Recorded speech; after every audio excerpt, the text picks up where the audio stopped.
Esses dias eu estava assistindo uma série de um casal que tinha o sonho de abandonar a vida na cidade e viver na fazenda. Não só viver, mas eles queriam se manter financeiramente dos frutos da terra. Like a traditional farm from the past. O curioso dessa história é que eles não queriam aumentar a biodiversidade da fazenda de jeito nenhum, o que muitos fazendeiros fazem com o uso de agrotóxico, pesticidas ou outros venenos. Eles criam uma fazenda à moda antiga, criando um ecossistema do zero, onde tudo fosse sustentável. Our version of a farm would be different. Plants, wildlife, livestock, all working together. Here they are, Emma the pig and Mr. Greasy the rooster. Friends for life. We wanted to believe that everything had a purpose. Ou seja, tudo que eles mantinham na fazenda, desde os animais até as árvores, sobreviveriam um com a ajuda do outro. O cocô dos animais se transformava em esterco, alimentava as raízes e o lago artificial irrigava a terra. Deu para pegar a ideia? O problema desse plano foi que a terra que eles compraram estava completamente seca, rachada, pedregosa e sem vida. O solo já tinha sido tão infectado por materiais químicos que quase toda a biodiversidade estava morta. Parecia impossível realizar o sonho deles. They told us we were crazy. And sometimes they were right. Você consegue perceber alguma semelhança com o campo de trabalho que eu e você encontramos hoje como discípulos de Cristo? Parece que o coração das pessoas está cada vez mais duro.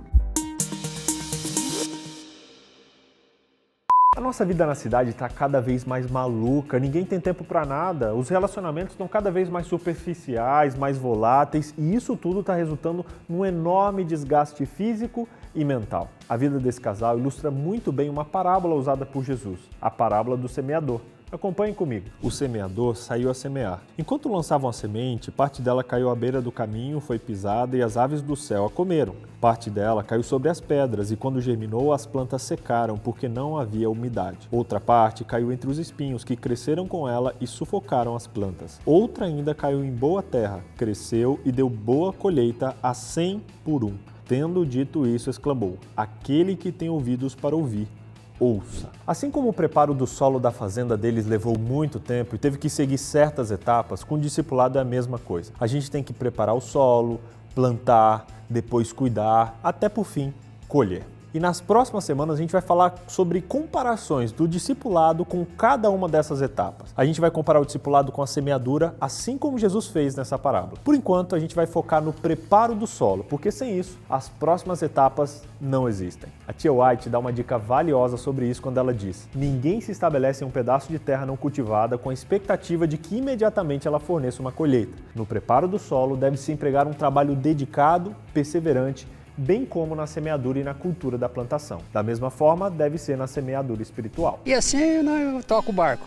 A primeira coisa que o semeador fez na parábola foi semear. Ou seja, se você quiser ter algum resultado, você precisa sair da sua zona de conforto e trabalhar. Hoje em dia, a gente não precisa nem sair de casa para sair. O seu discipulado pode ser online, por exemplo. Eu participei de um pequeno grupo com 30 pessoas durante 3 meses. E, gente, nós nunca nos vimos, mas foi incrível. Eu descobri que o discipulado pode sim ser feito usando a internet como ferramenta. O segundo ponto desse verso é que os diferentes tipos de solo representam os diferentes tipos de ouvintes que recebem o Evangelho. A semente é a palavra de Deus. Por isso, antes de semear, os discípulos de Cristo eles têm um trabalho prévio, preparando o coração para que o melhor resultado possa ser alcançado através do estudo da Bíblia. Ou seja, a primeira atitude que você deve tomar é ser um discípulo e se envolver no discipulado. Faça amizades, ajude quem precisa, participe e promova eventos onde as pessoas possam se conhecer melhor. Tem gente que pula essa etapa e vai direto para o oferecimento de estudos bíblicos ou de pregações, séries evangelísticas. Gente, tudo isso são boas ideias, mas são impessoais. Alcançam maior quantidade de pessoas, talvez, mas provavelmente não alcancem com a mesma profundidade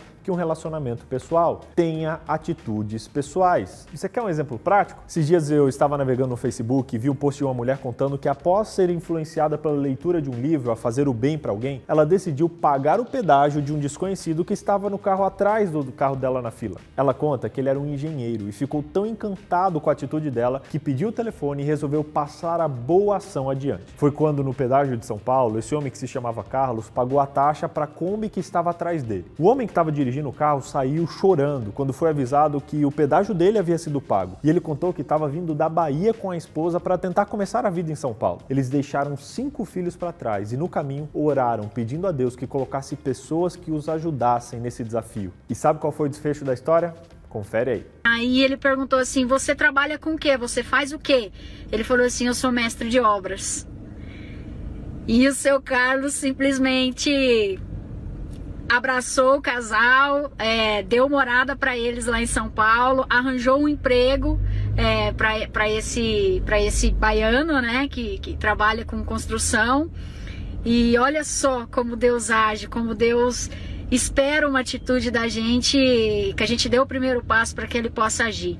Você viu que lindo que ela falou? Deus só espera nós darmos o primeiro passo para que ele possa agir. Nos Estados Unidos já existe inclusive um nome para esse movimento que é Pague Antecipadamente. Que tal você essa semana pagar alguma coisa antecipadamente para alguém? Pode ser a compra no mercado, pode ser um lanche, pode ser um almoço. Fique de olhos abertos e veja as oportunidades que você tem e aproveite. Ok.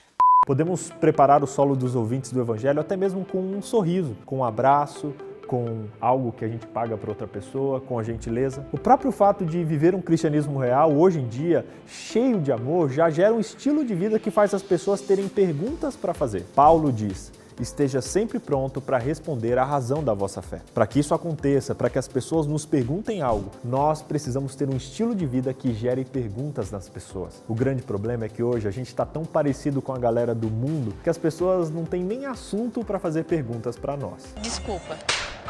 Nesse quesito de evangelismo, o meu texto preferido é o de Ellen White, que diz: o método de Cristo é o único que trará o verdadeiro êxito em alcançar o povo. O Salvador se misturava com as pessoas como alguém que lhes desejava o bem, mostrava simpatia por elas, ministrava as suas necessidades e ganhava confiança. E então ele dizia: segue-me. Ela diz que o método de Cristo tem 5 fases. O primeiro é a misturação, onde você se mistura para conhecer as necessidades das pessoas. Depois, através da simpatia, você sana essas necessidades e fazendo isso, você ganha a confiança deles e por fim você fala: segue-me, ou seja, aqui entra o discipulado. Ou seja, gente, o primeiro passo é se misturar. É isso que vai mostrar para você as necessidades das pessoas. E depois você pode sanar essas necessidades por meio de alguma iniciativa ou de algum projeto. Se você se misturou com o bairro, você vai encontrar muitos problemas, quem sabe de saúde. E assim, você pode promover uma feira de saúde, você pode ir no asilo se misturar e ver que eles estão precisando de toalhas, e aí você faz uma campanha de toalhas. Você pode perceber que as pessoas no seu prédio ficam muito isoladas, e aí você pode preparar um bolo, marcar uma confraternização para o pessoal se conhecer. Enfim, a misturação que faz você conhecer as necessidades e assim te dá ideias do que fazer para resolver esses problemas. E como resultado, você vai ganhar a confiança das pessoas. Depois disso, gente, discipular se torna a coisa mais fácil do mundo. Isso. Falando em projetos, a lição dessa semana trouxe algumas sugestões de como fazer projetos que envolvam toda a igreja. Primeiro, escolha um líder para supervisionar os projetos de assistência e serviço à comunidade. Se ainda não houver alguém, você pode ser voluntário para isso. Qualquer um! Eu! Alguém! Me escolhe! Eu sei! Segundo, programe eventos periódicos do Departamento de Saúde. Podem ser feiras de saúde, curso de culinária, atendimentos assistenciais clínicos, psicológicos, enfim.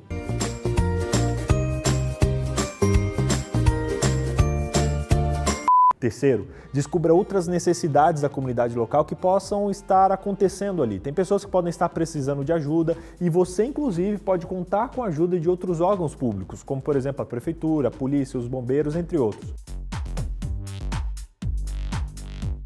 Quarto ponto, utilize as mídias sociais para promover os projetos. Seus pensamentos, mas quando a conversão acontece dentro do seu coração, ela se exterioriza. Quinto ponto, apoie os projetos e iniciativas financeiramente ou participando ali com seus braços e com a sua energia. 500, 600, 700. Sexto ponto, ore pelas pessoas que serão alcançadas pelos projetos comunitários. Heavenly Father, thank you so much for this food. Juntos, nós podemos mais. More people. Mas olha, lembrando que os projetos são feitos depois de se misturar e identificar as necessidades, ok? Não adianta fazer uma feira de saúde se o problema do seu bairro for a criminalidade, por exemplo. Misture-se e descubra as necessidades. E aí, crie um projeto para solucionar esses problemas, beleza?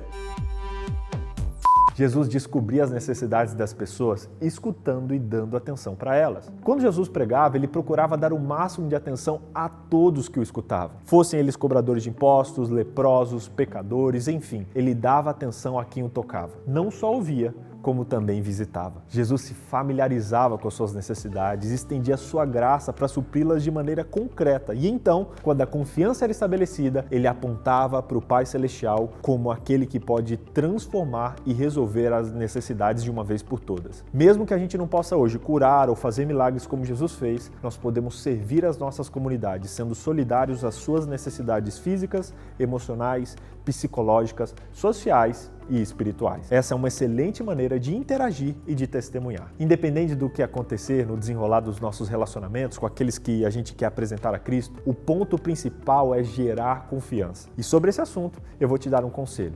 É necessário trabalho pessoal pela salvação dos perdidos. Precisamos nos aproximar das pessoas individualmente com simpatia semelhante à de Cristo e procurar despertar neles o interesse pelas coisas relacionadas à vida eterna. Os corações podem ser tão duros quanto a estrada batida e pode parecer uma tentativa inútil apresentar-lhes o Salvador, mas embora a lógica possa falhar em modificá-los, os argumentos possam ser impotentes para convencê-los, o amor de Cristo, revelado no ministério pessoal, pode abrandar o coração endurecido de modo que a semente da verdade possa enraizar-se. Resumindo então, primeiro, tenha iniciativa. Segundo, adapte-se para alcançar todos os tipos diferentes de ouvintes. Terceiro, faça amizades. Quarto, descubra as necessidades pessoais das pessoas. Quinto, crie projetos e iniciativas que supram essas necessidades. Muita gente se sente tímida ou incapaz de discipular alguém. Deus capacita todas as pessoas a realizarem a sua obra quando o seu desejo do coração é sincero. Moisés se sentia extremamente despreparado e medroso quando Deus pediu que ele libertasse o povo de Israel. Por isso, você, ore hoje, para que Deus tire do seu coração o medo, o senso de incapacidade. Decida hoje se relacionar mais com as pessoas da sua vizinhança, do seu bairro, da sua igreja. Passe mais tempo com eles, se misturando, para descobrir assim as suas necessidades. Seguindo o método de Cristo, o discipulado se tornará algo muito fácil de fazer. E aí? Vamos discipular? Lembrando você que nessa sexta-feira, às 8 horas da noite, estaremos ao vivo no Código Aberto. É isso aí. Clique no link que eu deixei aqui na descrição e sexta-feira, às 8 da noite, nos vemos lá para conversar um pouquinho mais ao vivo sobre essa lição e sobre como desenvolver o método de Cristo nas nossas relações. Nos vemos lá.